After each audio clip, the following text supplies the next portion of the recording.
પુરુષોત્તમ માસ 2026 રાશિ અનુસાર દાન શું કરવું શું ના કરવું અધિક માસમાં એક કામ જરૂર કરો। પ્રસ્તાવના હિન્દુ ધર્મમાં પુરુષોત્તમ માસને અત્યંત પવિત્ર અને કલ્યાણકારી માસ માનવામાં આવે છે। આ માસ ભગવાન શ્રીહરિ વિષ્ણુને સમર્પિત છે। દરેક 3 વર્ષ પછી આવતો અધિક માસ જીવનના પાપો દૂર કરી પુણ્ય, શાંતિ, સુખ અને આધ્યાત્મિક ઉન્નતિ આપતો માસ કહેવાય છે। આ માસ દરમિયાન જાપ, તપ, દાન, સ્નાન, વ્રત, પાઠ, ગીતા વાંચન, ભગવાનનું સ્મરણ અને ગરીબોની સેવા કરવાથી અનેકનું ફળ મળે છે। પુરાણોમાં કહેવામાં આવ્યું છે કે અધિક માસમાં કરેલું એક સારા કર્મનું ફળ અનેક યજ્ઞોથી પણ વધારે મળે છે। આ માસમાં ઘણા લોકો પ્રશ્ન પૂછે છે, અમારી રાશિ પ્રમાણે શું દાન કરવું, શું કરવું જોઈએ, શું ન કરવું જોઈએ, કયું એક કાર્ય જરૂર કરવું જોઈએ। આ સંપૂર્ણ માહિતી અહીં વિગતવાર આપવામાં આવી છે। પુરુષોત્તમ માસનું મહાત્મ્ય પુરુષોત્તમ માસ ભગવાન શ્રીકૃષ્ણ અને શ્રીવિષ્ણુનો પ્રિય માસ છે। આ માસમાં ભગવાનની કૃપા ઝડપથી પ્રાપ્ત થાય છે। જે વ્યક્તિ આ માસમાં ભક્તિપૂર્વક ગાયત્રી મંત્ર જાપ કરે, વિષ્ણુ સહસ્ત્રનામ વાંચે, ગીતા પાઠ કરે, ગરીબોને દાન આપે, એક ટાઈમ ભોજન કરે, તેના જીવનમાં સુખ શાંતિ વધે છે। અધિક માસમાં એક કામ જરૂર કરો, દરરોજ ઓમ નમો ભગવતે વસુદેવાય નો જાપ કરો। આ એક કાર્ય પુરુષોત્તમ માસમાં જરૂર કરવું જોઈએ। મંત્ર ઓમ નમો ભગવતે વસુદેવાય દિવસમાં 108 વાર જાપ કરવાથી મન શુદ્ધ બને, નકારાત્મકતા દૂર થાય, ઘરમાં સુખ આવે, આર્થિક તકલીફો ઓછી થાય, ભગવાન વિષ્ણુની કૃપા મળે। સવારે સ્નાન પછી દીવો પ્રગટાવીને જાપ કરવો ઉત્તમ માનવામાં આવે છે। પુરુષોત્તમ માસમાં શું કરવું 1. વહેલા ઉઠવું બ્રહ્મ મુહૂર્તમાં ઉઠીને સ્નાન કરવું શુભ માનવામાં આવે છે। 2. ભગવાન વિષ્ણુની પૂજા પીળા ફૂલ, તુલસી અને ઘીનો દીવો ચઢાવવો। 3. તુલસી પૂજન દરરોજ તુલસીજી પાસે દીવો કરવો। 4. ગીતા પાઠ ભગવદ્ ગીતાનો એક અધ્યાય પણ વાંચવો ખૂબ લાભદાયક છે।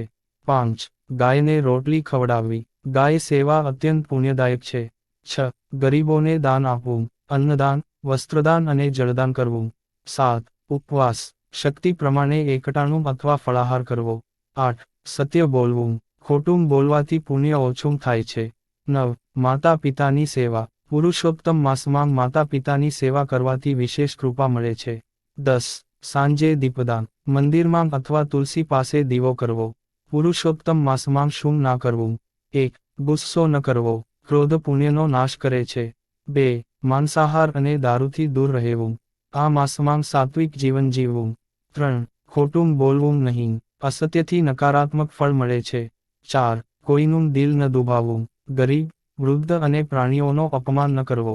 5. ઝઘડો ન કરવો ઘરમાં શાંતિ રાખવી। 6. નિંદા ન કરવી બીજાની નિંદા કરવાથી પુણ્ય ઘટે છે। 7. વ્યસનથી દૂર રહેવું તમાકુ, ગુટખા, સિગારેટથી દૂર રહેવું। 8. ભોજનનો બગાડ ન કરવો અન્નનો અપમાન પાપ ગણાય છે। રાશિ અનુસાર દાન 1. મેષ રાશિ એરિસ ઝોડિએક સાઇન શું દાન કરવું લાલ કપડાં, ગોળ, તાંબાનું દાન। ઘઉં શું કરવું હનુમાન ચાલીસા પાઠ। વિષ્ણુ મંદિર દર્શન શું ના કરવું ગુસ્સો, ઉતાવળા નિર્ણયો વિશેષ ઉપાય ગાયને ગોળવાળી રોટલી ખવડાવો। 2. વૃષભ રાશિ ટોરસ ઝોડિએક સાઇન દાન ચોખા, દૂધ, સફેદ કપડાં, ખાંડ કરવું માતા લક્ષ્મી પૂજન ગરીબોને ભોજન ના કરવું આળસ, વધારે ખર્ચ વિશેષ ઉપાય શુક્રવારે તુલસી પાસે ઘીનો દીવો કરો। 3. મિથુન રાશિ જેમનાઈ ઝોડિએક સાઇન દાન લીલા મગ, પુસ્તકો, પેન કરવું ગીતા પાઠ વિદ્યાર્થીઓને મદદ ના કરવું ખોટી વાતો ગોસિપ વિશેષ ઉપાય ગણેશજીનું સ્મરણ કરો। 4. કર્ક રાશિ કેન્સર ઝોડિએક સાઇન દાન ચોખા, દૂધ, ચાંદી કરવું માતા પિતાની સેવા ચંદ્ર મંત્ર જાપ ના કરવું ભાવુક બની નિર્ણય લેવો વિશેષ ઉપાય શિવલિંગ પર દૂધ અર્પણ કરો। 5. સિંહ રાશિ લિયો ઝોડિએક સાઇન દાન ઘઉં, તાંબું, લાલ ફળ કરવું સૂર્યને જળ ચઢાવવું ગાયત્રી મંત્ર જાપ ના કરવું અહંકાર વિશેષ ઉપાય રવિવારે ગરીબોને ગોળ આપો। 6. કન્યા રાશિ વાર્ગો ઝોડિએક સાઇન દાન લીલા શાકભાજી, મગ, પુસ્તકો કરવું ભગવાન વિષ્ણુનું ધ્યાન સ્વચ્છતા રાખવી ના કરવું વધારે ચિંતા વિશેષ ઉપાય ગાયને લીલું ઘાસ ખવડાવો। 7. તુલા રાશિ લિબ્રા ઝોડિએક સાઇન દાન સુગંધિત વસ્તુ ચોખા દહીં કરવું. લક્ષ્મીજી પૂજન ગરીબ કન્યાને મદદ ના કરવું. દેખાડો વિશેષ ઉપાય શુક્રવારે સફેદ મીઠાઈ દાન કરો. 8. વૃશ્ચિક રાશિ સ્કોર્પિયો ઝોડિએક સાઇન દાન લાલ મસૂર તાંબુ ગોળ કરવું. હનુમાનજીની ઉપાસના મંત્ર જાપ ના કરવું. ગુસ્સો શંકા વિશેષ ઉપાય હનુમાન મંદિરમાં તેલ ચઢાવો. 9. ધન રાશિ સેજિટેરિયસ ઝોડિએક સાઇન દાન પીળા કપડાં હળદર ચણા દાળ કરવું. વિષ્ણુ સહસ્ત્રનામ પાઠ સંતોની સેવા ના કરવું. અહંકાર વિશેષ ઉપાય ગુરુવારે કેળાનું દાન કરો. 10. મકર રાશિ કેપ્રિકોર્ન ઝોડિએક સાઇન દાન કાળા તલ કમળો લોખંડ કરવું.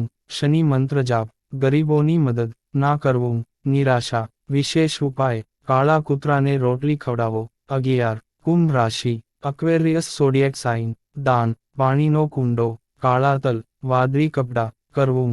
જળદાન વૃક્ષારોપણ ના કરવું. એકલતા વિશેષ ઉપાય પક્ષીઓને દાણા નાખો.